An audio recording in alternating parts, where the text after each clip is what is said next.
2022년 첫 예배를 하나님께 우리 마음을 드려 엽니다. 하나님 주님의 은혜 보좌 앞으로 우리가 다 나아갑니다. 그 보좌 앞에 서서 주님을 바라보고 주님을 찬양하고 주님을 예배합니다. 우리의 살아계신 하나님, 이 시간 우리와 함께 해주시고 복을 내려주시옵소서. 하나님, 우리가 주 앞에 나왔으니 하나님의 신실한 은혜로 신실한 축복으로 임하여 주시옵소서. 성령 충만한 예배로 인도하여 주시옵소서. 마치는 시간까지 우리 마음 붙잡아 주시고 예배에 역사하여 주옵소서. 감사드리며 예수님의 이름으로 기도드립니다. 아멘. 할렐루야. 이 시간 자리에 다 일어나셔서 이렇게 기쁨으로 박수를 찬양하겠습니다.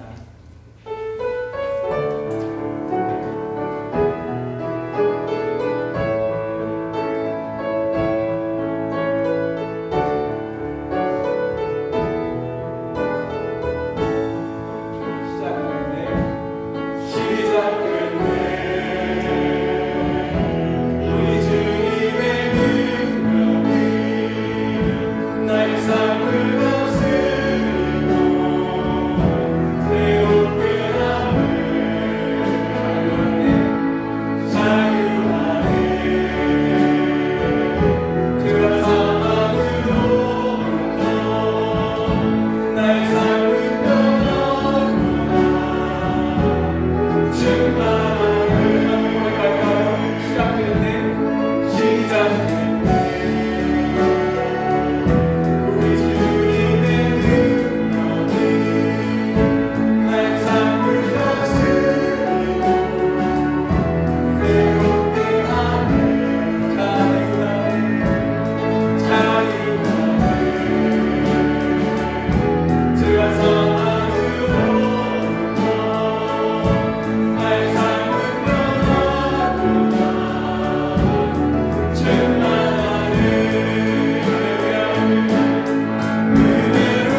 우리 같이 목사로 기도하며 하나님 앞에 예배드리겠습니다.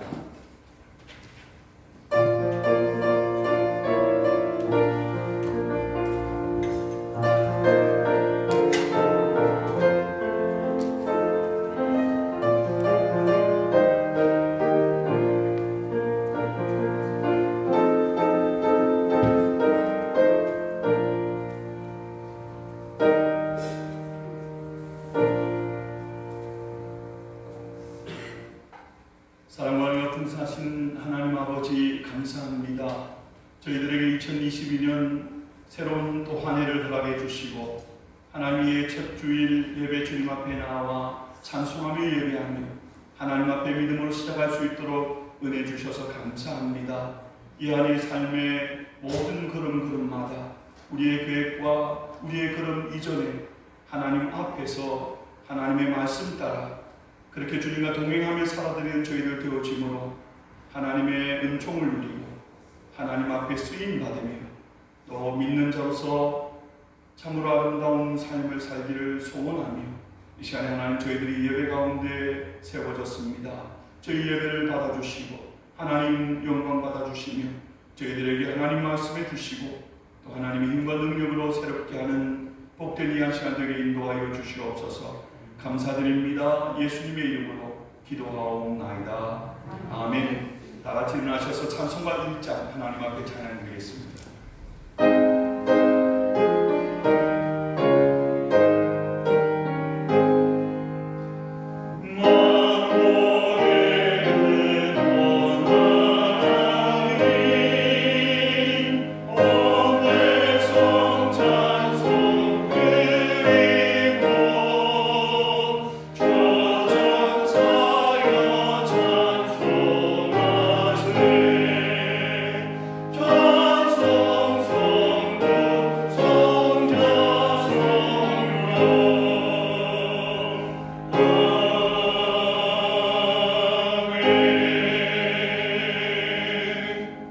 사도신경으로 우리의 믿는 바 신앙을 고백하겠습니다.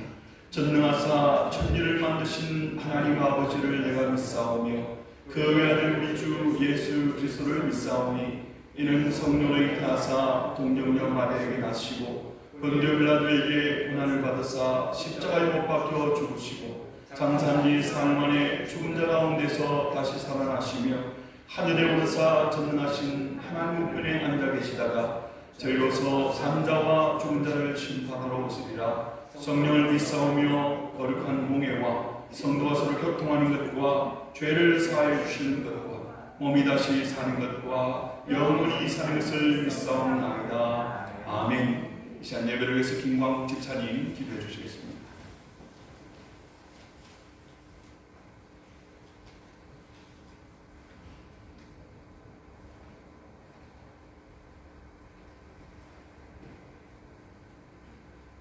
사랑과 은혜가 충만하시며 인간의 생성 회복을 주장하시는 하나님 아버지, 저에게 다시금 새해를 허락하여 주시는 감사를 드립니다. 또한 새해 첫 주일을 맞이하여 하나님이 기뻐하시는 예배의 자리에 나와 경배와 찬양을 주님께 드릴 수 있게 하시니 감사를 드립니다. 이 시간 마음과 정성을 다하여 주님께 예배드리기를 원하오니 홀로 영광을 받으시고 주님의 영광이 가득하게 하는 예배가 되게 하옵소서. 주님, 새해를 맞이하였습니다. 아직도 주님이 기뻐하시는 자녀답게 살지 못하며 세상 죄에 더럽혀진 모습으로 살아가고 계시는 다시 한번 고백드립니다. 새해를 맞이하여 다시 한번 다짐해봅니다. 주님의 자녀답게 살겠다고 내일은 좀 더 주님을 닮아 있겠노라고. 이 시간 주님의 보혈의 피를 의지하여 회개하오니 성령님께서 저희들의 마음을 조장하사 하나님이 기뻐하시는 자녀로 살아가게 인도하여 주시옵소서. 하나님 아버지, 올해도 새롭게 세운 각오와 계획들이 주님의 뜻을 쫓아 사는데 부합하도록 성령님께서 도와주시기를 간구합니다. 계획하는 일들이 잘 되든지 안 되든지 항상 감사를 잃지 않게 하시고 그런 중에도 주님을 찬양할 수 있는 능력의 삶이 되게 인도하여 주시옵소서. 하나님, 오랫동안 힘들고 어려운 시기를 보내고 있습니다. 많이 채취어렵고 무디어져 있습니다. 이럴 때일수록 불평과 원망을 앞세우는 일이 없게 하시고 믿음의 자녀답게 협력하여 선을 이루시는 주님을 바라볼 수 있게 항상 기도하고 감사하며 말씀을 늘 가까이 하는 삶을 살아갈 수 있게 또한 인도하여 주시옵소서. 주님, 새해를 맞이하여 각 기간마다 새롭게 계획을 세웠습니다. 서로 사랑으로 연합하여 주님의 뜻을 느끼고 믿음의 선한 열매를 맺을 수 있게 하시고 주어진 직분에 감사함으로 같은 일에 아멘으로 충성을 다할 수 있게 하옵소서. 또한 예배를 드리는 데 있어 수고하고 애쓰는 손길들을 기억하시고 하나님의 많은 위로가 기쁨이 되기를 간구합니다. 잠시 후 말씀을 들고 단위에 서실 목사님을 기억하시고 성령의 능력으로 붙드시사 말씀의 능력 있게 하시며 영육간의 건강 허락하여 주시옵소서. 예배가 시작되었습니다. 이 예배를 성령님께서 친히 주장하여 주시길 믿사옵고 우리를 죄에서 구원하여 주신 예수 그리스도의 이름으로 기도드립니다. 아멘.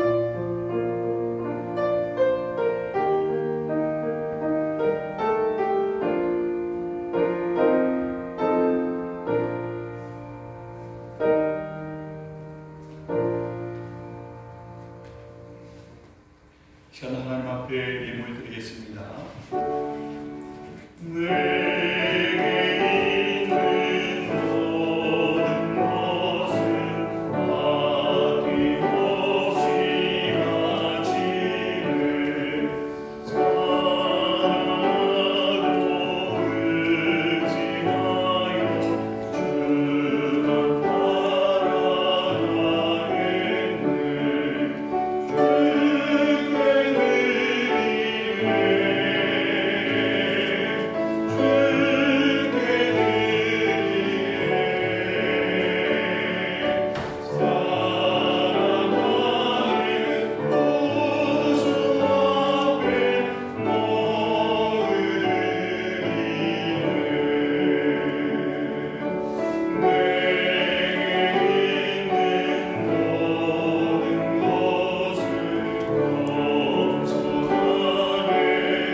기도하겠습니다. 사랑의 아버지 하나님 감사합니다.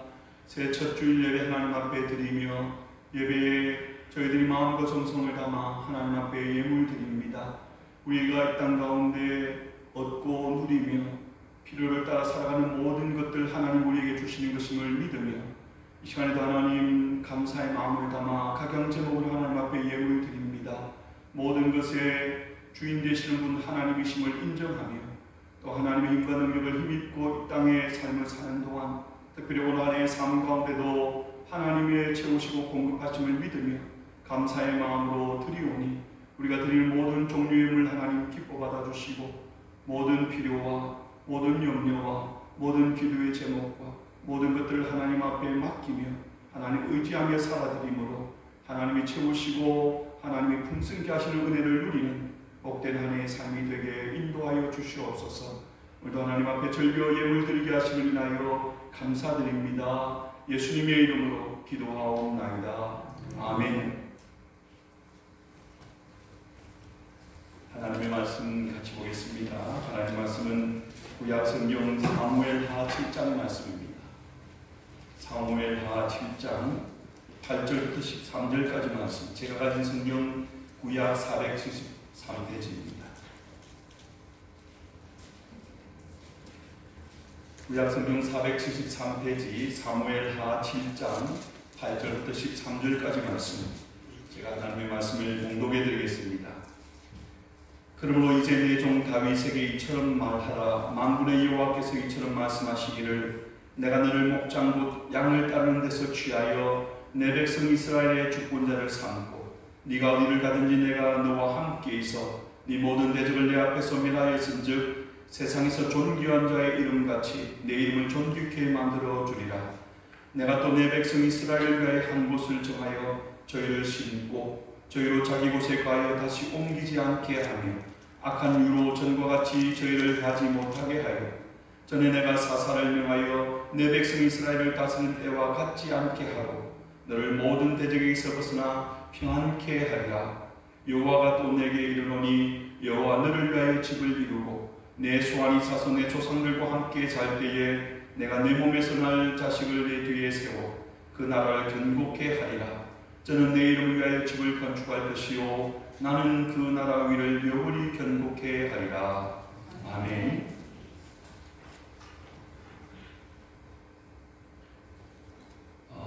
코로나로 참 길고 어려운 시간들을 계속해서 보내고 있습니다.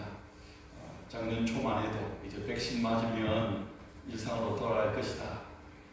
그렇게 전문가들도 오늘 했지만 계속해서 어려움들이 있고 또 요즘에는 또 새로운 변이 때문에 어려움을 겪습니다. 살면은 여전히 어려움이 있지만 그래도 하나님께서 저희들에게 또 새로운 한 해 2022년을 허락해 주셨으니까 하나님의 은혜와 도우심을 사모하면서 또 하나님 우리에게 주실 복을 우리가 또 다른 지체들에게 한번 인사로 나누었으면 좋겠습니다. 우리 앞뒤 잘 보면서 해피 뉴 이어 새해 복 많이 받으세요. 우리 같이 한번 인사 나누십시다. 네. 새해 복 많이 받으세요. 우리 말씀을 시작하면서 먼저 한번 질문을 드려봅시다. 여러분 성경에 여러 많은 인물들이 나옵니다. 여러분 성경에 나와 있는 많은 인물들 가운데 하나님께로부터 가장 사랑을 받고 가장 복을 받은 사람이 누구라고 생각하십니까? 성경에 오늘 제목이 그렇기도 한데 성경에 보면 정말 많은 믿음의 인물들 하나님께로 복을 받고 또 하나님 앞에 쓰임 받았던 많은 인물들이 나오죠. 아브라함, 야곱, 이삭, 요셉, 모세, 많은 우리가 생각하면 정말 많은 인물들이 나오는데 방금 몇 분이 말씀하신 것처럼 저는 개인적으로 아마 많은 심지어는 아브라함은 복의 근원이라고 복 들으면 제일 먼저 떠오르는 인물이긴 하지만 그래도 하나님이 가장 사랑하셨던 인물, 사용하셨던 인물은 다윗이 아닐까 저도 그렇게 생각을 합니다. 왜냐하면 성경에 보면 하나님께서 단적으로 그렇게 말씀하셨거든요. 다윗은 내 마음에 합한 자다. 하나님이 다윗을 생각할 때마다 그냥 입가에 미소가 우리식으로 표현하면 그렇게 떠오를 만큼 그렇게 사랑하셨던 인물이 다윗인 것 같아요. 오늘 우리가 읽은 성경에 보면 이 다윗이 하나님께로부터 받아 누린 복에 대해서 몇 가지를 말씀을 하고 있는데 오늘 본문 내용만 보면 성경 전체를 봐도 비슷하긴 하지만 다른 성경의 인물들은 하나님 내게 복을 주옵소서 굉장히 복에 대해서 많이 강구를 하지만 다윗은 오히려 그런 모습들이 별로 없습니다. 직접적으로 하나님 내게 이런 복을 주십시오 이렇게 하십시오 그런 내용보다도 어쩌면 묵묵히 하나님 앞에서 삶을 살았습니다. 그런데 하나님께서 다윗에게 자꾸 복을 약속을 하는 거예요. 내가 네게 이런 복을 주마, 내게 이런 복을 주마. 저는 우리 하나님 우리가 찬송한 것처럼 복을 주기를 기뻐하시는 만복의 근원이신 하나님이신 줄로 믿습니다. 우리 하나님은 당신의 사랑하는 자녀에게 자꾸 뭔가를 주고 싶은 거예요. 복을 주고 싶은 거예요. 다윗에게 특별히 그러하셨던 것 같습니다. 그래서 오늘 본문의 가운데서 우리가 다윗이 하나님께로부터 받아들인 이 복을 생각하면서 우리 사랑하는 성도님들도 올 한 해 삶 가운데 다윗처럼 이런 복을 받아 누리고 아니 올 한 해뿐 아니라 여러분 평생 가운데도 그런 복이 있기를 축복을 합니다. 다른 때보다도 여러분 눈 크게 뜨시고 마스크를 쓰니까 우리 한국 분들은 눈이 작아가지고 정말 어떤 모습인지 제가 볼 수가 없어요. 크게 뜨시고 그렇게 하나님 말씀을 듣고 또 우리 삶 가운데 그런 복을 누렸으면 좋겠습니다. 다윗이 하나님께로부터 받아 누린 복 정말 하나님이 사랑하신 다윗이 누린 복은 어떤 복입니까? 첫째는 그 이름이 존귀하게 되는 복입니다. 어쩌면 여러분 우리가 이 땅 가운데서 누리는 복 가운데 가장 큰 복이 아닐까 저는 그렇게 생각하는데요. 8절 9절 말씀 한번 보세요. 그러므로 이제 내 종 다윗에게 이처럼 말하라. 만군의 여호와께서 이처럼 말씀하시기를 내가 너를 목장 곧 양을 따르는 데서 취하여 내 백성 이스라엘의 축분자를 삼고 네가 어디를 가든지 내가 너와 함께해서 내 모든 대적을 내 앞에서 멸하였은즉 세상에서 존귀한 자의 이름같이 내 이름을 존귀케 만들어 주리라. 여러분 다윗은 지금으로부터 3000년 전의 사람입니다. 근데 여러분 그를 향한 이 하나님의 약속은 그대로 지켜졌습니다. 그래서 다윗의 이름은 지금도 믿는 사람들뿐 아니라 누구에게든지 정말 존귀하고 아름다운 이름으로 그렇게 불리워집니다. 성경에 기록된 사람들, 여기의 사람들마다 그 이름의 뜻이 있거든요. 아브라함의 이름의 뜻이 뭘까요? 아브라함은 열국의 아비, 하나님은 아브라함을 믿음의 조상으로 삼아주셨죠. 모세라는 이름의 뜻이 뭡니까? 모세는 건져냈다는 뜻이죠. 하나님께서 죽음 가운데서 건져낸 것처럼 죽음 가운데 있는 이스라엘 백성들을 건져냈는데 해방자로 그렇게 사용하시죠. 근데 여러분 다윗의 이름의 뜻이 무엇인지 아십니까? 다윗의 이름의 뜻은 사랑받는 자라고 그렇게 말합니다. 그 이름처럼 다윗은 참으로 사랑받는 자가 됩니다. 성경에 보면 이 다윗의 이름이 얼마나 기록되어져 있냐면 903번 기록되어 있습니다. 근데 여러분 단순하게 그냥 많이 기록되었다는 게 중요한 게 아니고 이 다윗의 이름이 언급될 때마다 거의 대부분은 어떤 이유로 언급을 하냐 그러면 본받고 딸을 이름으로 기록하고 있다. 다윗과 같이 여호와 보시기에 정직히 행하는 다윗은 그렇게 살아간단 말이에요. 다윗과 같이 예배하라. 다윗을 예로 들면서 그 이름이 모든 사람의 따를 만한 좋은 모범이 되는 그런 모습으로 언급을 하고 있습니다. 하나님의 약속처럼 다윗은 정말 그의 이름은 존귀한 이름이 되어집니다. 구약시대뿐 아니라 그로부터 시간이 많이 지난 신약시대 이제 그로부터 1000년 이상 지난 그 신약시대에 그 시대를 알리는 첫 번째 책인 마태복음의 처음에 이렇게 시작합니다. 아브라함과 다윗의 자손 예수 그리스도의 세계라. 여러분 우리가 성탄주의를 지난주에 보냈는데 예수님이 이 땅에 오신 하나님이신 그분께서 인간의 몸을 입고 이 땅에 오신 이유가 우리를 구원하기 위해 오신 것이죠. 세상 역사 가운데 가장 중요한 사건입니다. 그것으로 말미암아 소망이 없는 죄와 죽음 가운데 있던 인생 가운데 구원의 길이 열리게 된 거예요. 그 가장 존귀한 하나님의 역사하신 가운데에 언급되었던 인물이 제일 먼저 나오는 게 다윗입니다. 아닌데요? 아브라함과 다윗의 자손이니까 아브라함이 먼저 나오는데요. 근데 우리 한글 성경에는 아브라함이 먼저 나오지만 여러분 헬라 원어 성경에 보면 아브라함보다 다윗이 먼저 나옵니다. 우리가 이렇게 기록되어 있습니다. 비블로스 게네시우스 예수 그리스도 휘오스 다윗 휘오스 아브라함. 다윗이 먼저 기록됩니다. 한글로 직역하면 다윗과 아브라함의 자손으로 예수 그리스도께서 이 땅에 오셨다 그렇게 말합니다. 그 예수님 하나님의 구원 계획 가운데 이 땅에 오시는 그 예수님을 다윗의 자손으로 오셨다는 걸 기록하는 거예요. 다윗이 그렇게 존귀한 자가 되었다는 거예요. 하나님의 일 가운데 쓰임받는. 그리고 그렇게 또 마태복음, 마태, 마가, 누가, 요한 복음은 예수님께서 이 땅 가운데 주신 구원을 그 복음을 증거하기 위해 기록된 성경이죠. 다른 사람들이 복음을 증거할 때 특별히 이번 마태복음은 유대인들을 위해서 기록된 복음입니다. 그들 가운데 가장 귀하게 여기는 사람이 바로 다윗하고 아브라함이다. 그 사람들에게도 하나님께뿐 아니라 그 시대를 사는 사람들에게도 다윗은 존귀한 그런 이름으로 불리워주고 있습니다. 다윗 시대뿐 아니라 시간이 지나면 지날수록 계속해서 그 이름이 존귀한 자로 남아있더라 이 말입니다. 하나님이 약속하신 그대로 내 이름을 존귀케 만들어주리라. 하나님이 약속하신 그 약속이 그대로 성취됩니다. 여러분 이게 얼마나 큰 복인지 실제적으로 느끼게 제가 한번 두 이름, 한국 역사에 나오는 두 이름을 한번 언급해볼게요. 여러분 어떤 느낌이 오는지 한번 생각해보세요. 이시성을 가진 두 사람입니다. 이순신, 이완용. 어떻습니까? 뭐 표현 안 해도 느낌이 확 오죠, 그죠? 네. 그냥 그 이름만 들어도 우리는 그 사람, 그 인생에 대해서 생각하게 되어지는 거예요. 이름이 좋게 된다는 것. 그 반대로 이름이 비천하게 된다는 것이 여러분 이런 느낌입니다. 그 당대뿐 아니라 오고 오는 모든 세대 모든 사람들에게 칭찬과 존귀와 사랑을 받게 된다는 것입니다.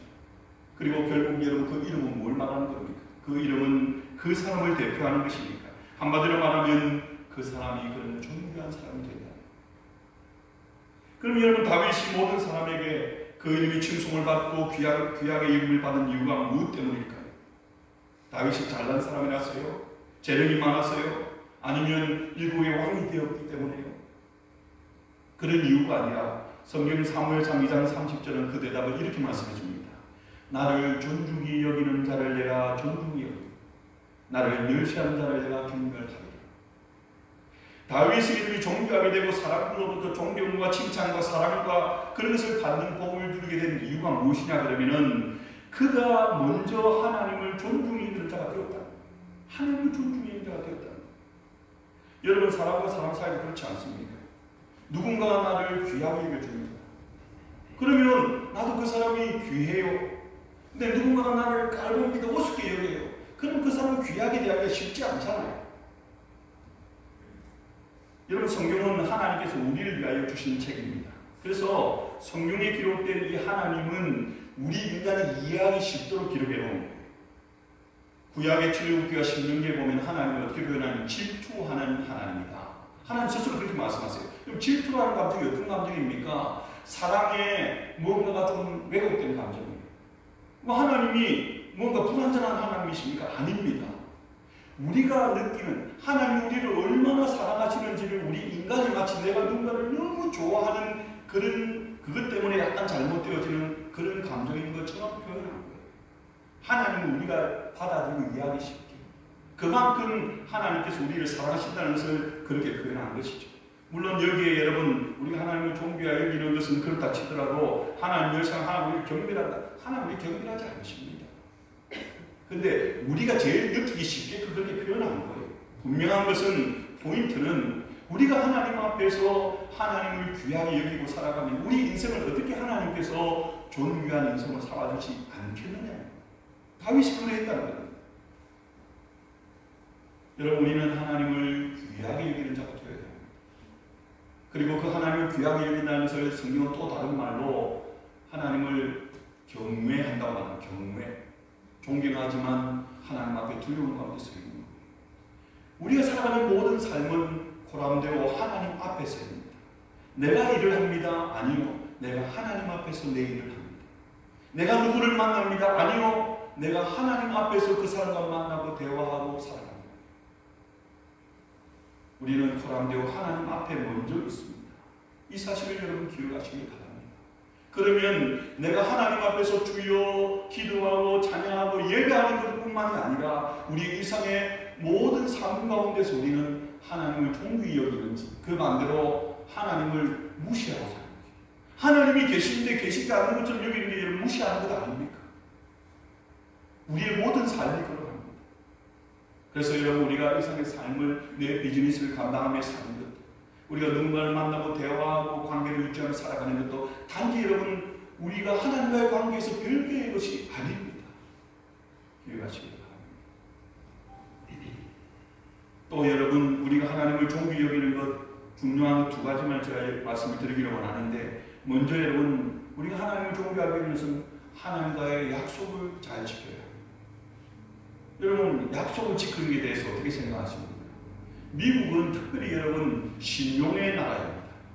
그래서 나도 모르는 사이에 나 이름을 딱 치면 내 크레딧이 딱 나옵니다. 지금도 치면 점수로 나와요. 그렇지 않습니까? 여러분들은 점수가 나옵니다. 그것은 신용이고 약속입니다. 내가 내야 될 것이 있습니다. 그것을 제때 잘 냈어요. 그러면 나는 제가 믿을 만한 사람에서 점수가 올라가요. 그래서 내가 가진 돈이 좀 없어도 신용이 높으면은 조금 더 낮은 이자에 집값도 빌려주고 차값도 빌려주고 이것도 학비도 빌려줍니다. 참으로 약속이 중요하지. 여러분 우리가 사람과의 약속을 얼마나 귀하게 여깁니까? 그리고 누군가가 약속을 했는데 그게 자꾸 이렇게 약속을 어겨버린단 말이에요. 그러면 그 사람의 신용이 떨어집니다. 사람과의 약속 중요합니다. 믿는 저희들은 약속을 잘 지켜야 합니다. 그러나 여러분, 그 약속이 중요한데 우리가 하나님과의 약속은 어떻습니까? 여러분 예수님을 주 아버지를 믿을 때 아마 잘은 몰라도 한 번쯤 은혜 생활했던 분들은 분명히 약속한 게 있을 거예요. 하나님 제가 이렇게 하겠습니다. 하나님 제가 이렇게 살겠습니다. 어떻습니까? 그 약속 지금도 유효합니까? 지키고 있습니까? 아니면 공수표입니까? 어딘가 날아가 버렸습니까? 하나님 앞에서 누군가가 약속을 잘 지킨다는 거예요. 그 사람 귀하게 여긴다는 거예요. 그 사람과 약속 그거는 안 지켜도 돼. 그러면 그 사람을 무시하는 거예요. 우리의 믿음 생활에 있어서 우리가 예수님을 주어서 믿는 그 순간부터 모두가 다 내가 믿는다고 할 때 지키는 가장 기본적인 약속 두 가지가 있습니다. 어쩌면 여러분 코로나 때를 지나가고 어려움의 때를 지나가기 때문에 점점 무뎌지는 경향이 있지만 첫 번째는 여러분 주일 성수, 하나님 앞에 예배하는 자의 생활입니다. 또 한 가지는 11조 생활입니다. 많든지 적든지 내게 주신 모든 것 하나님 내게 주신 것입니다에 대한 나의 믿음의 고백입니다. 그건 약속입니다. 어떻습니까 여러분? 하나님과의 약속을 신실히 지켜야 우리가 하나님을 귀하게 여기는 자고 우리가 하나님과의 약속을 귀하게 여기는 자가 될 때에 하나님 우리를 존귀한 자로 삼아주십니다. 여러분 우리 모두는 우리의 자녀들이 다 잘 되기를 소망합니다. 그렇죠? 여러분 우리의 자녀들, 우리의 손주들이 잘 되었으면 좋겠다. 여러분 그런 마음들 갖지 않습니까? 그 방법도 역시 여러분 동일합니다. 우리의 자녀들이 세워진 모든 곳에서 사람들에게 칭찬받고 사랑받고 귀하게 받는 것, 그러면 여러분 우리가 보람이 있습니다. 내가 어딘가를 갔는데 우연히 방문을 했는데 막 사람들에게 멸시를 당하고 있단 말이에요. 얼마나 마음이 아픕니까? 그 방법이 뭘까요? 내가 좋은 것들을 뒷받침을 해주고요. 귀합니다. 할 수 있으면 해야죠. 하지만 그 모든 것보다도 여러분 무엇보다 우리의 자녀들이 하나님을 존귀히 여기는 자로 가르쳐야 됩니다. 왜요? 모든 자를 존귀하게 만든 사람이 하나님이시기 때문에 그가 스스로 하나님을 존귀하게 여기도록 그렇게 자라가면 하나님께서 그를 그런 사람으로 만들어 주십니다. 그리고 그러기 위해서 우리에게 또 한 가지 책임이 있는데 그건 뭐냐 그러면 우리가 하나님과의 약속을 철저히 지키고 우리가 하나님을 존귀히 여기는 삶을 사는 겁니다. 가장 귀한 가르침을 보여줍니다. 힘들지만 그런 모습 가운데 우리의 자녀들, 우리 손주들이 배우고 그래서 하나님이 그들을 존귀한 자, 세상 가운데서 복을 누리는 인생으로 삼아주십니다. 다윗이 하나님께로부터 받아들인 두 번째 복은 평안의 복입니다. 10절 11절 말씀 보세요. 내가 또 내 백성 이스라엘과의 한 곳을 정하여 그를 심고 그를 거주하게 하고 다시 옮기지 못하게 하며 악한 종류로 저와 같이 그를 해하지 못하게 하여 전에 내가 사사에게 명령하여 내 백성 이스라엘 다스릴 때와 같지 않게 하고 너를 모든 원수에게서 벗어나 편히 쉬게 하여. 이런 이스라엘의 왕이 다스리기 전 시대가 어떤 시대입니까? 왕정시대 이전에 사사시대입니다. 여러분 이 사사시대의 특징을 한마디로 말하면 평안이 없는 시대입니다. 사사시대는 보면요. 사사를 세웠다는 것, 사사가 다스렸다는 것은 하나님께서 그들 가운데 함께 하셨다는 증거가 되지만 근데 여러분 그 과정들을 보면 계속해서 하나님을 떠나고 그로 말미암아 그들을 하나님께로 돌이키게 하기 위해서 주위에 있는 이방의 민족들을 들어서 그들을 징계하십니다. 그 고통 가운데 하나님 용서해 주십시오. 하나님 도와주십시오 하는 사사하셔서 또 그들을 해방시켜 주십시오. 그게 계속해서 반복되는 사사시대의 역사입니다. 한마디로 평안이 없는 시대. 다윗도 어릴 적에 살 때는 사사시대를 살았습니다. 맞죠? 그가 살아가는 그 시대는 평안이 없는 시대였고 다윗의 인생은 어떻습니까? 다윗의 인생. 그가 사무엘로부터 기름 부음 받은 그 이후로부터 사울 왕은 그를 정적으로 여기서 계속해서 죽이려고 했습니다. 도망가는 삶을 살았어요. 잠도 편히 못 잡니다. 노숙을 하는데 거기에서도 평안하게 잠을 잘 수가 없는 그가 다윗이 살아가는 시대, 그 개인적인 삶, 정말 평안이 없는 그런 삶이었습니다. 근데 하나님께서 다윗에게 평안을 약속하십니다. 슬픈 인식이 아니라 평안을 약속하십니다. 우리의 삶의 많은 순간이 그러하지만 특별히 재작년, 작년 코로나 때문에 정말 우리는 평안이 없는 시대를 삽니다. 우리 가운데 두려움이 있고 불안이 있습니다. 그리고 그것은 어쩌면 올해도 또 어느 정도까지는 계속될지 모르고 계속될 것 같아요. 늘 우리 마음 가운데 뭔가 모르게 들떠있는 분주함이 있고 두려움이 있습니다. 하지만 제가 여러분에게 이 새해에 하나님 주시는 평안을 선포하는 이유가 있습니다. 여러분의 가정에, 여러분의 비즈니스에, 여러분의 자녀들 가운데, 여러분의 삶 가운데 제가 평안을 선포하는데, 이 평안을 선포하는 이유는 우리의 상황과 우리의 현실이 분명히 바뀌지 않았지만 그럼에도 불구하고 약속하신 주님의 말씀이 있기 때문입니다. 요한복음 14장 27절에 보면 주님이 이렇게 말씀하십니다. 평안을 너에게 끼치노니 곧 나의 평안을 너에게 주노라. 내가 너에게 주는 것을 세상에 주는 것 같지 않느냐. 너희 마음에 근심하지 말고 두려워하지 말고. 예수님이 여러분 이 말씀을 제자들에게 하실 때 상황이 어떤 상황인 줄 아십니까?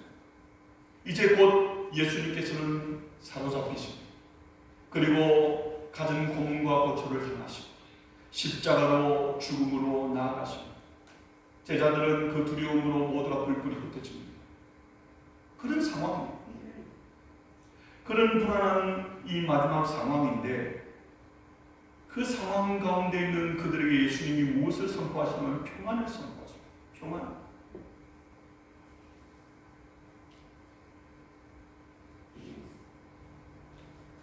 여러분 이 평안 이상하지 않습니다. 우리 생각에는 평안은 평안하다, 편하다. 그러면 아무 문제가 없고 하는 일마다 잘 되고 가정도 편안하고 자녀들도 알아서 자기 일도 잘 해주고 비즈니스 사업도 잘 되고 사람들도 관계도 원만하고 우리는 그렇게 생각합니다. 근데 여러분 하나님이 특별히 하나님의 자녀인 성도인 우리에게 선포하는 평안은 그런 평안이 아닙니다. 잠잠한 고요한 바다 같은 그런 상태가 아닙니다. 때로는 풍랑이 있는 바다와 같기도 하지만 그 속에서도 누릴 수 있는 평안. 이 평안은 예수님께서 사람들의 조롱과 십자가의 처절한 고통과 고난 속에서 누리셨던 평안. 스데반이 사람들의 비난과 돌팔매질 속에서도 누렸던 평안. 세상에 줄 수 없는, 세상에 주는 일반적인 방식의 평안이 아니라는 거예요. 어쩌면 우리의 삶에는 처음부터 끝까지 늘 아무 문제가 없을 수 없습니다. 이제는 좀 평안하고, 좀 별 문제 없이 너무 좋네 하면 이내 뭔가 있다. 그때마다 우리가 여러분 세상의 평안, 세상의 그 조건이 주는 평안처럼 되어지면 우리는 세상 하나님을 알지 못한 사람과 똑같을 거예요. 그러나 주님이 우리에게 선포하시는 평안은 그럼에도 불구하고 평안입니다. 그럼에도 불구하고 감사가 있고 그럼에도 불구하고 찬송할 수 있어요. 왜냐하면 그 모든 것은 그저 그냥 우리가 그 환경 가운데 내팽개친 것이 아니라 하나님의 다스림 속입니다. 예수님의 동행 속에서 그 어려운 가운데 함께 있는 거예요. 제가 어릴 적에 옛날에는 교회에 무슨 그림들이 많이 걸려 있었어요. 그림들, 예수님 그림, 그다음에 예수님과 함께 있는 서화 같은 그런 종류. 대표적인 게 초장에 양들을 치는 예수님의 모습, 또 예수님의 그 눈밭에서 찍었던 사진, 예수님 얼굴이 보이십니까? 우리 어릴 때 그거가 굉장히 이야기를 많이 했는데 그런 그림. 그리고 또 한 가지 제가 어릴 적에 참 강렬하게 나와 있던 그림은 무슨 그림이었냐면 어떤 잘생긴 남자가 항해를 하는데 예수님이 뒤에 딱 서 계십니다. 혹시 여러분 그런 그림 보신 적 계십니까? 나는 그 그림이 어릴 때 너무 좋더라고요. 남자도 되게 잘생겼어요. 풍랑 있는 바다를 지나갑니다. 혼자 지나가는 것 같지만 그 뒤에 예수님의 핸들을 같이 잡고 계십니다. 그래서 주시는 평안입니다. 다윗이 살아가는 시대도 그 개인적인 삶도 누구와 비교할 수 없는 불안하고 참 우왕좌왕하는 그럴 수밖에 없는 그 삶인데 그 가운데 하나님을 존귀히 여기는 하나님이 사랑하시는 이 다윗에게 내가 네게 세상에 줄 수 없는 평안을 준다고 약속을 합니다. 여러분 우리 인생에 평안보다 더 큰 복이 있을까요? 내 마음 가운데 늘 평안이 있습니다. 잔잔한 기쁨이 있어요. 여러분 그게 바로 행복 아닙니까? 우리 생각에는 뭔가가 많은 것을 소유하고 많은 것이 이루어질 때에 행복할 것 같아도 그것은 잠깐입니다. 마음 가운데 평안이 있으면 정말 행복한 삶. 누가 모르?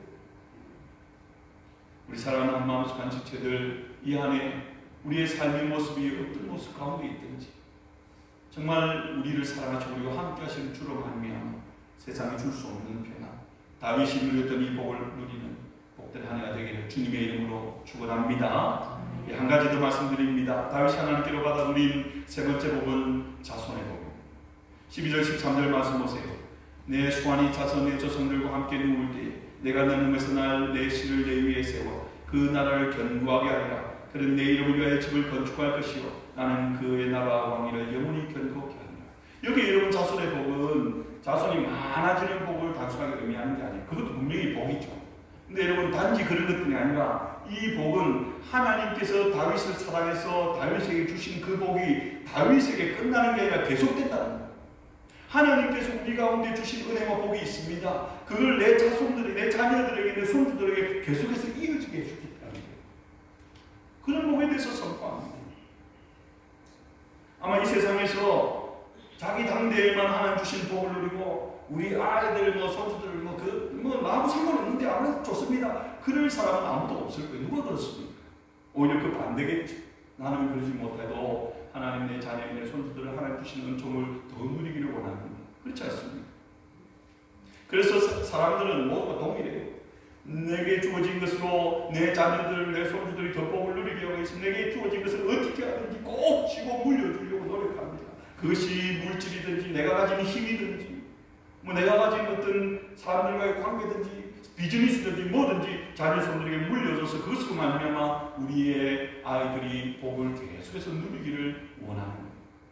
근데 여러분 우리가 알지 않습니까? 그것은 참 복이 아닙니다. 누구보다 조금 더 유리한 조건에서 더 복을 누릴 만한 것으로 출발은 할 수 있지만 그게 그들의 인생 가운데 계속적인 복을 이어준다고 누가 말할 수 있습니까? 참으로 우리가 아는 것처럼 우리의 자녀손들이 계속해서 하나님의 은총과 복을 누리게 하기 위해서는 우리가 바로 그들 가운데 믿음을, 신앙의 유산을 물려줘야 된다는 거예요. 사실 우리가 물려줄 것이 뭐 얼마나 있습니까? 하지만 사실은 가장 귀한, 가장 존귀한 믿음이 우리 가운데 있습니다. 우리 예수를 좋아할수록 믿잖아요.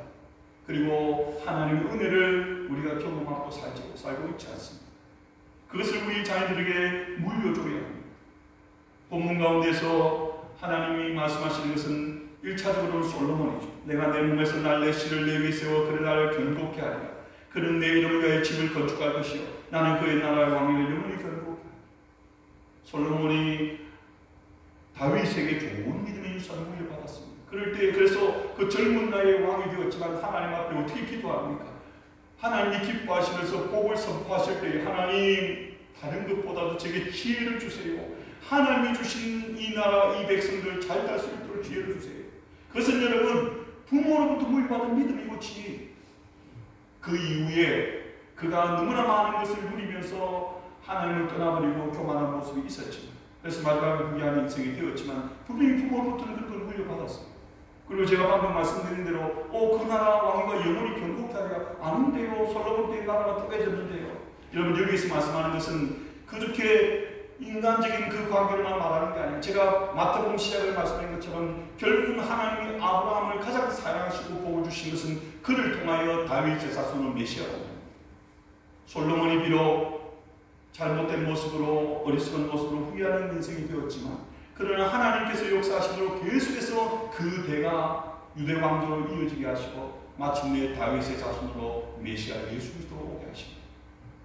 예수님의 나라, 메시아의 나라, 하나님의 나라 그 위가 영원하도록 하나님께서 다윗과 그 자손들을 그렇게 사용하셨다. 복을 주셨다는 거죠. 어떻습니까 여러분? 우리는 복을 받아야 합니다. 여러분 복을 받아야 합니다. 왜냐하면 나만을 위해가 아니라 우리가 믿는 저희들이 복을 받아 누려야 다른 사람들이 복 때문이라도 우리 쪽으로 눈을 돌릴 거 아니에요. 그리고 우리가 받은 복을 받아야 하는 이유는 우리가 세상 가운데에 나누는 삶을 살아야 합니다. 하나님의 사랑을 나누고 하나님의 복을 나누고 하나님의 이름, 하나님의 영광을 나누기 위하여 그러기 위해서 여러분 오늘 이 주신 말씀 꼭 기억하시기 바랍니다. 다윗이 하나님께 사랑을 받고 복을 누리 그런 존귀한 자가 된 것은 그 삶 가운데 하나님을 존귀히 여기는 삶을 살아 하나님과의 약속을 지키고 하나님과 동행하고 그리고 자신뿐 아니라 자신에게 있는 그 아름다운 믿음의 유산을 자녀들에게 부지런히 보여주며 가르치고 그렇게 함을 통하여 어떤 상황 가운데서도 주님 주시는 복과 평안을 누리는 삶을 살게 되는 겁니다. 여러분 이런 복이 또 이 안의 삶 가운데 우리 사랑하는 지체들의 삶 가운데 있기를 주님의 이름으로 축복합니다. 기도하겠습니다. 사랑하는 아버지 하나님 감사합니다.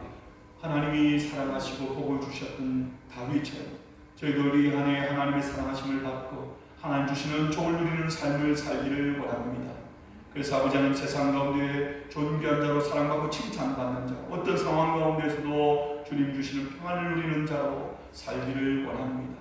하나님 그러기 위하여 저희들도 하나님을 존귀히 여기며 하나님과 믿음의 약속을 할 때에 그 약속을 지키며 그렇게 주님과 동행하며 믿음의 걸음 걸어가며 날마다 승리하고 그리하여 우리만이 하나님의 은총을 누릴 뿐 아니라 우리의 자녀손들 계속해서 하나님의 은총과 존귀함을 경험하며 사는 복된 가정들, 사랑하는 성도들의 삶이 되어지게 인도하여 주시옵소서. 감사드립니다. 예수님의 이름으로 기도하옵나이다. 아멘.